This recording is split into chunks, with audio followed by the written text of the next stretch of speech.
Welcome to another edition of Courtside with Rob and Wash. But before we head over to the arena, I want to give a big thank you to our sponsors of the show, Group Therapy Bike Tours and Slim Chickens. We'll start with Group Therapy. They are all in on the Nebraska basketball wave. Head over to grouptherapybiketours.com and book your ride today for all of your pregame, post-game, whenever game, birthday party, wedding, family reunion, corporate event. They have a 15-person trolley ride, a 6-person mini bike for whatever event you want to celebrate. And like I said, it is full force in Nebraska. If you've gone to a Nebraska game, I'm sure you've seen the trolleys riding around the Haymarket and downtown Lincoln. If you go over to grouptherapybiketours.com and use the promo code NebraskaBall, you will save 15% on your first ride. So make sure you head on over there and support our great sponsor. It's a ton of fun. I've been on it several times. Could not recommend it enough. Now over to our other sponsors, Slim Chickens. Bill Hooks and his wife Stacy are diehard Nebraska fans, and they couldn't wait to jump on the Nebraska basketball train.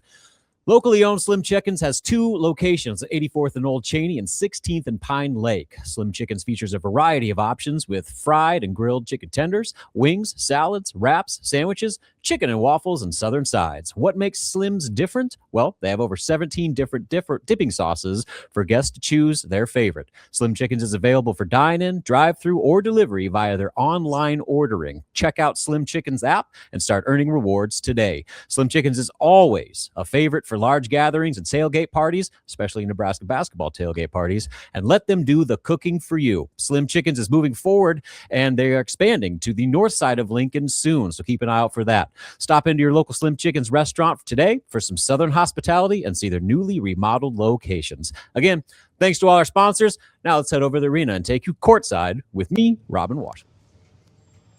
Welcome back to another edition of Courtside with Robin Washut here following Nebraska's 78-69 loss to Illinois here at Pinnacle Bank Arena. And it was one of those games that, it was, you want to say tale of two halves, but the real difference was the level, to me, the level of physicality Illinois brought on both ends from start to finish. Now, Nebraska was able to combat that with absolutely electric three-point shooting in the first half. They hit 11 threes in the first half, allowed them to lead by 6 at the break.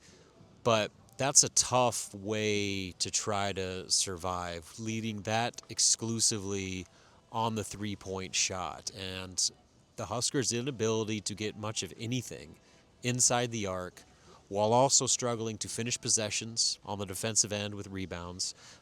Illinois had, it wasn't a dominant offensive rebounding percentage. What they have? 11 offensive rebounds for, a modest 10-second chance points. But it was the way that those offensive rebounds came to where, a lot of times Nebraska was forcing Illinois to go deep into the shot clock, exuding a whole lot of effort to, create tough shots, and then they forced misses. Then Illinois would get an offensive rebound and burn another 20 seconds off the clock and make Nebraska have to spend even more energy for another round while getting another shot off and, again, scoring 10 more points off those second chances. So it was kind of the totality of those offensive rebounds. And then Nebraska, letting Illinois score at the rate that they did in the second half, so they were constantly having to take the ball to the basket on defense to start their offensive possessions, as Fred Hoiberg always says. And they weren't finishing at a high enough rate with defensive rebounds. And then the fouls, too. So, the second chance points, you also got to factor in how often and frequently Illinois was able to get to the free throw line. Keaton Wagler in particular, he drew 12 fouls. 12 of Nebraska's 19 fouls by himself, went 10 of 12 at the free throw line, all in the second half. So you want to talk about how kind of the totality of Illinois' physicality, and it's not just being bigger, stronger, taller, which, again, was a massive part in this game. It was the way that Illinois was able to attack the basket, draw fouls, convert at the free throw line, and then on the other end, and Fred Hoiberg had some complaints about this after the game, the way that they were allowed to defend. Price Sanford in particular, he had 12 points on 4 threes in the first half. He had 2 points on 1 of 4 shooting in the second half, and that was because Illinois was just roughing him up. They were grabbing him, holding him, bumping him every time he came off a screen, and really making it, one, hard to even touch the basketball, but two, not even get a breath of air when the ball was in his hands to get a good look. And so a lot of the shots he hit came within the flow of the offense, because Nebraska was playing with better spacing and had better movement.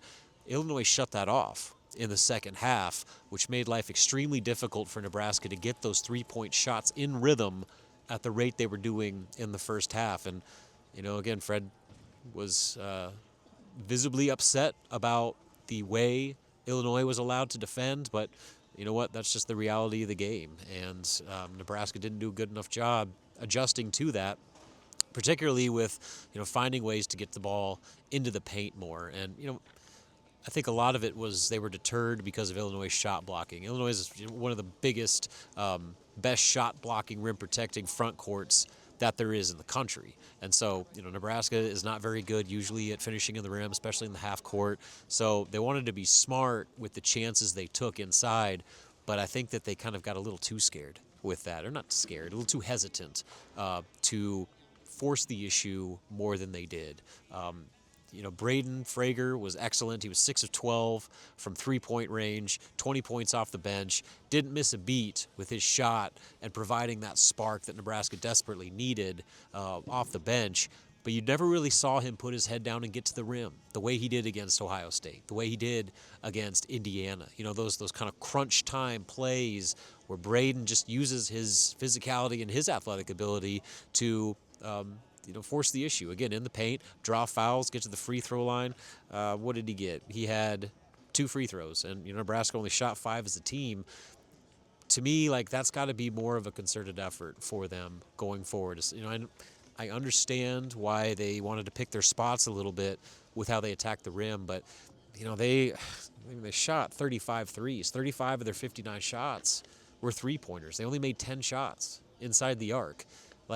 And pair that with only 5 free throw attempts, that's a tough way to live, especially when, the officials let your opponent, the way they let Illinois, kind of rough you up a little bit on the perimeter to where all of a sudden even getting 3-point looks is hard, let alone getting the ball to the basket. So it was kind of a snowball effect for Nebraska where, they were able to keep their head above water and play really well because of their three-point shooting and the way that they were finishing possessions defensively and kind of playing with the pace that they needed to play with. When that stopped happening in the second half, that's when you saw Illinois start that muscle really start to flex, and they just took control down the stretch. So,